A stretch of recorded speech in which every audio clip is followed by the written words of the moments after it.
आप सभी को जय मसीह की। और आज हम पढ़ेंगे मत्ती रचित सुसमाचार उसके 7 अध्याय उसके 21 आयत से पढ़ेंगे। और यहाँ पर लिखा है कि जो मुझसे हे प्रभु कहता है उनमें से हर एक स्वर्गीय राज्य में प्रवेश ना करेगा, परंतु वही जो मेरे स्वर्गीय पिता की इच्छा पर चलता है। हालेलुया। उस दिन बहुत से लोग मुझे कहेंगे, हे प्रभु क्या हम तेरे नाम से भविष्यवाणी नहीं की और तेरे नाम से दुष्ट आत्माओं को नहीं निकाला, तेरे नाम से बहुत से आश्चर्य कर्म नहीं किए? तब मैं उनसे खुलकर कहा दूंगा, मैंने तुमको कभी नहीं जाना। हे कुकर्म करने वालों, मेरे पास से चले जाओ। हालेलुया। हम प्रार्थना करिए। धन्यवाद मेरे ईश्वर राजा प्यारे परमेश्वर पिता, आज के वचन आज के कलाम से मेरे पिता हर एक से बातें कर प्रभु जी। आज के वचन हर एक जो में सोगना फलाए प्रभु जी। आपके बेटा बेटे जितने प्रभु आज का वचन देखे सुने प्रभु आशीष पाए, तेरी आत्मा तेरी सामर्थ से भरकर तेरे राज्य की वारिस बने सामने दे प्रभु जी। आज का वचन हर एक जो में सोगना फलाए प्रभु जी। हे प्रभु कहने वाले नहीं लेकिन तेरे राज्य में प्रवेश करने वाले बने, तेरा आज्ञा का पालन करते हुए तेरे राज्य की वारिस बने सामने दे ईश्वर राजा। सभी पवित्र आत्मा सौंपते पवित्र आत्मा जी आप मेरे मुख से होकर बोले, मदद और सहायता कर। ये प्रार्थना दुआ यीशु तेरे मीठे मधुर नाम से मांगते हैं, आमीन। तो मेरे अजीजों, यहाँ पर हमने पढ़ा मत्ती 7 की 21 आयत से कि जो मुझसे हे प्रभु कहता है उनमें से हर एक स्वर्गीय राज्य प्रवेश ना करेगा, परंतु वही जो मेरे स्वर्गीय पिता की इच्छा पर चलता है। हालेलुया। मेरे अजीजों, यहाँ पर लिखा है कि जो हे प्रभु कहता है वो एक भी स्वर्गीय राज्य में नहीं प्रवेश करेगा, लेकिन वही करेगा जो उसकी पिता की इच्छा पर चलेगा। सच मेरे अजीजों, आज बहुत सारे लोग हे प्रभु कहने वाले भी और बहुत सारे लोग जय मसीह करने वाले भी हैं, लेकिन वे लोग जो आज्ञा को नहीं मानते हैं और प्रभु की इच्छा पर नहीं चलते हैं और अपने शरीर के अनुसार चलते, वो स्वर्गीय राज्य में प्रवेश नहीं करेंगे, लेकिन वही करेगा जो परमेश्वर पिता की इच्छा पर चलेगा और आत्मिक जीवन जिएगा, प्रार्थना का जीवन जिएगा, वचनों का जीवन जिएगा, आज्ञाकारिता का जीवन जिएगा। ऐसे लोगों से परमेश्वर प्रसन्न होगा और वो परमेश्वर के राज्य में प्रवेश करने पाएगा।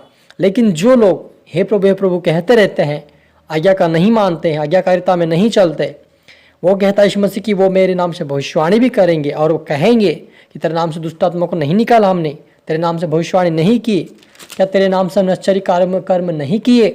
तब भी यीशु मसीह उनसे कहेगा, खुलकर कहेगा कि मैं तुमको कभी नहीं जाना। हे कुकर्म करने वालों, मेरे पास से चले जाओ। हालेलुया। मेरे अजीजों, यदि आप प्रभु यीशु मसीह के ऊपर विश्वास करते हैं और उसकी आज्ञा पर चलते हैं तो आप परमेश्वर के बेटा बेटी उसके राज्य के वारिस बनेंगे।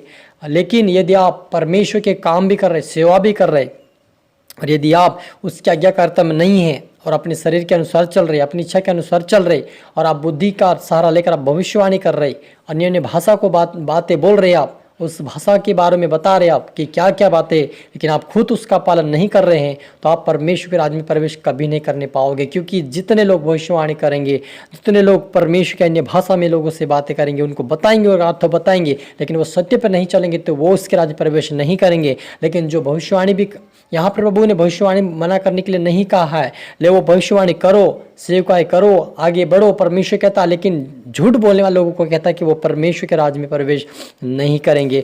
तो आप पर मुझे ध्यान देना है कि प्रभु हमसे क्या कहता है। आप पर मुझे सत्य पे चलना है, सत्य बोलना है, हमेशा परमेश्वर के वचनों का पालन करते उसके डर उसके भय में चले, ताकि एक दिन वो हमें नरक में न डाल दे। इस डर में चले हमें, क्योंकि हम यूसुफ को देखते कि वो परमेश्वर का डर उसके अंदर भय था, जबकि पोतीपर की पत्नी ने कई बार कहा कि मेरी सास सो, तब भी उन्होंने इनकार क्यों किया? क्योंकि इसके अंदर परमेश्वर का डर था।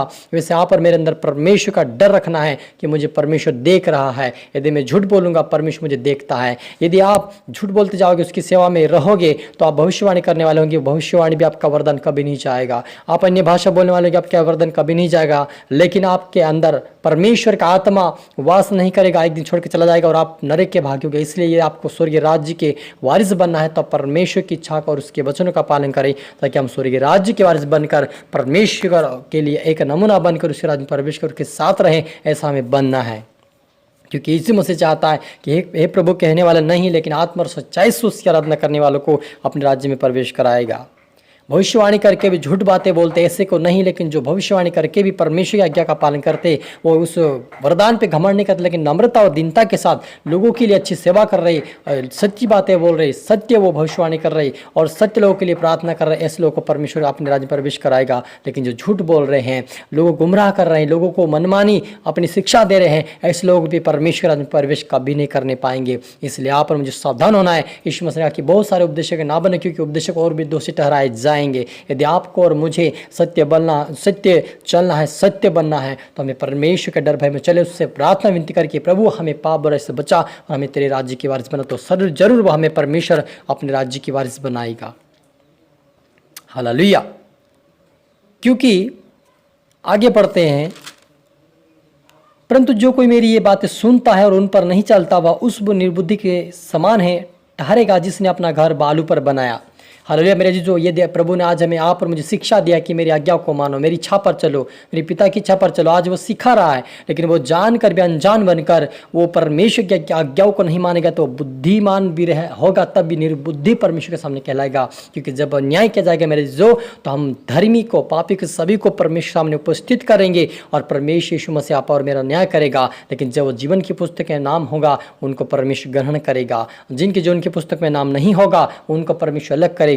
इसलिए पर मुझे उस जीवन की पुस्तक में अपने नाम को रखना है, क्योंकि आज से हमारा नाम लिख चुका है वहाँ पर। लेकिन यदि हम गलत कर्म करेंगे तो वो नाम कट जाएगा, लेकिन हम अच्छा कर्म करेंगे, उसके राज्य के वारिस बनेंगे। इसलिए पर मुझे उस वचन का पालन करें, पिता की इच्छा पर चल के हम स्वर्गीय राज्य के वारिस बनकर उस खुदावन के संग रहें 1000 वर्ष के लिए। क्योंकि जो लोग नरक में जाएंगे वो भी 1000 वर्ष के लिए तड़पते रहेंगे, लेकिन हम परमेश्वर राज्य के वारिस बनने का कि हम परमेश्वर की इच्छा को पूरी करके उसके राज्य में प्रवेश करें। हालेलुया। प्रार्थना करें। धन्यवाद मेरे सुनाव की हुआ परमेश्वर पिता, आज के वचन, आज के कलाम से मेरे पिता अपने हमारीक से बात है कि आपका धन्यवाद प्रभु जी। यहाँ बढ़ते हम घटे मेरे पिता, प्रभु जी इस वचन के अनुसार हमें ब्लेस कर, आशीष कर खुदावन। इस दिन आपके बेटा बेटी देख रहे सुन रहे प्रभु, तेरी आत्मा तेरी शाम से बड़े पिता, आज से ये प्रभु प्रार्थना करने वाले, वचन पाने वाले, आपकी इच्छा पर चलने वाले बने यीशु मसीह के नाम से मेरे पिता। आपके राज्य के वारिस बने यीशु मसीह के नाम से मेरे पिता। हरि को उठा और ब्लेस कर आपके राज्य के वारिस बना मेरे पिता। सभी तो आत्मा सौंपते हैं, प्रार्थना सुना आशीष किया। धन्यवाद प्रभु जी। ये प्रार्थना दुआ यीशु तेरे मीठे मधुर नाम से मांगते हैं, आमीन। तो मेरे जीजो, मैं आशा करता हूँ इस वचन से प्रभु आपसे बातें किया होगा और आप इसको दोबारा सुने, लाइक करें, शेयर करें, सब्सक्राइब करें, ताकि प्रभु आपको दुगनी आशीष दे। और आप सभी को फिर से मेरी तरफ से गुड ब्लेस यू ऑल।